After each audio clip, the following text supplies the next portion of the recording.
Hello everyone, this is part 7 on the comma. Please watch part 6 before this part. So our lesson is on the comma. A comma is a kind of punctuation. I have one question for you. How do we use a comma? How do we use a comma? We use a comma when two nouns refer to the same person or thing. Refer means show. James Watt, comma, who is a famous engineer, comma, improved the steam engine. So in this video I use blue. Blue is the answer, and our lesson is on the comma. It means commas are the answers. So James Watt, comma, who is a famous engineer. Who is James Watt? He is a famous engineer. Who is the famous engineer? He is James Watt. So they are the same person. If they are the same person, I have to use a comma. James Watt, comma, who is a famous engineer, comma, improved the steam engine. Fig trees, comma, which preferred hot weather, comma, started to grow in the UK. So again, I use here commas. So fig trees and which prefer hot weather. So this sentence is about what? About fig trees. And here I speak about fig trees. It means I'm speaking about the same thing. So I have to use a comma. Fig trees, comma, which prefer hot weather, comma, started to grow in the UK. If you don't want to use a comma in this sentence, it's okay, but you change the meaning. So try to watch my videos on relative pronouns. I'm not going to repeat it here again, but it is possible to delete the comma before which and to delete the comma after whether, but you change the meaning. So fig trees, comma, which prefer hot weather, comma, started to grow in the UK. And again the same here, like I will use a comma before who and the comma after engineer.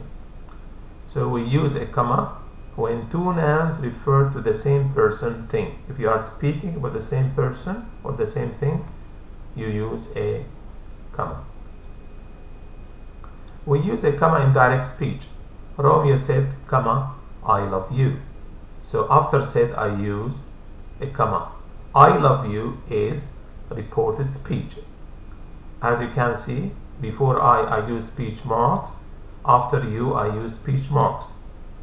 This means this sentence is what Romeo said. And this is direct speech. I'm speaking about direct speech. So I love you is direct speech. And that is why after said, I have to use a comma. So Romeo said, comma, speech mark, I love you, full stop, speech mark. This sentence is direct speech. Before direct speech, after said, we have to use a comma. So use a comma after said. We use a comma after a clause which starts with the present participle. Now walking is present participle. I explained it in my videos. You can, watch my videos on the verb. Walking along the street, comma, Adam found 10 pounds. So walking is a present participle. It has got an ing. Walking along the street is a clause.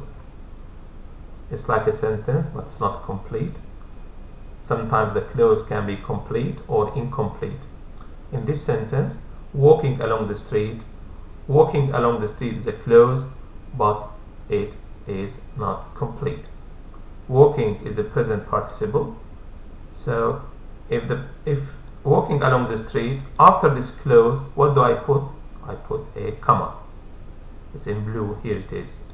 After this clause, I use a comma. Adam found 10 pounds. I can write this sentence in a different way. I can say, while Adam was walking along the street, comma, he found 10 pounds. Or I delete these two, I say walking along the street, Adam found 10 pounds. If you delete while Adam was, you have to use Adam here, not he. So you have to say walking along the street, Adam found 10 pounds, or while Adam was walking along the street, he found 10 pounds. So I repeat, walking along the street is a clause, and in this clause I have walking, which is present participle with ing all the time. After this clause I use a comma, and here it is in blue. Number D, we use a comma before coordinating conjunctions and after conjunctive adverbs. I explained again conjunctions. I put so many videos on conjunctions. Coordinating conjunctions are fanboys. F for, A for and, N for nor, B for but, O is for or, Y is for yet, and S is for so.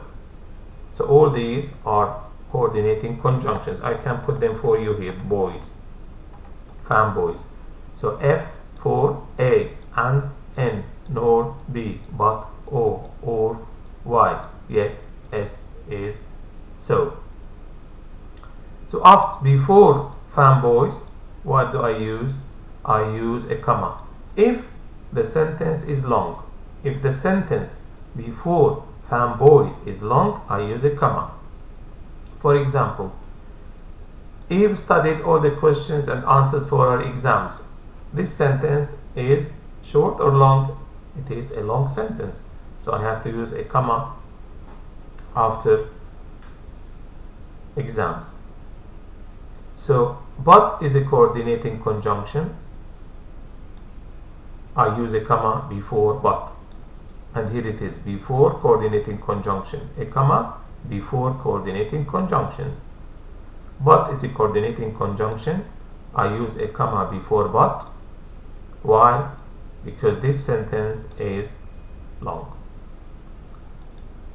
Eva studied all questions and answers for her exams in her notebook, comma, and again is a coordinating conjunction. Before it I use a comma. Why do I use a comma before and? Because this sentence is long. And she even did all exam practice online. Semicolon, however, comma. However is a conjunctive adverb. However is a conjunctive adverb. It is like a conjunction. A conjunctive adverb is like a conjunction, but a conjunctive adverb can join, 2 sentences, 3 sentences, 4 sentences, so it's stronger. A conjunctive adverb is stronger than a conjunction, and the conjunctive adverb is used in a different way. So here, however, is a conjunctive adverb. Before however, what do I use? I use a semicolon. I don't use a comma. I use a semicolon. But after however, I use a comma. Of course, however means but. However is a formal conjunctive adverb. But is an informal coordinating conjunction. So but is informal, however is formal. But before but I use a comma. If the sentence before but is long, before however, what do I use? I use a semicolon and then a comma after however. However, she did not pass her exam, full stop. Another sentence, if you read this book, comma, you will learn how to write good English. So here, if you read this book, comma, because this is like a clause, it is incomplete. I cannot say if you read this book and stop. It's not complete. If you read this book, comma, you will learn how to write good English. So if you use if at the beginning of a sentence, it means we have a comma. Of course, this is the sentence. If you read this book, you will learn how to write good English. So here I use if at the beginning of the sentence. If you read this book, this is a clause and it is not complete. After this clause, what do I use? I use a comma. Here it is. But if you use if in the middle of a sentence, we don't use a comma. If we use if in the middle of the sentence, we don't use a comma. You will learn how to write good English if you read this book. There is no comma here. Capital Y, full stop. Where is the comma here? Where is the comma? There is no comma in this sentence. There is no comma in this sentence. Why? Because I use if in the middle of a sentence. Again, this is the end of the video. You can all the time go to the internet and type, into Google exercises on the comma, and you do more and more practice. So if you like the video, please watch it again and then again and again, and try to click on subscribe at the bottom of the video. Thank you for watching and all the best.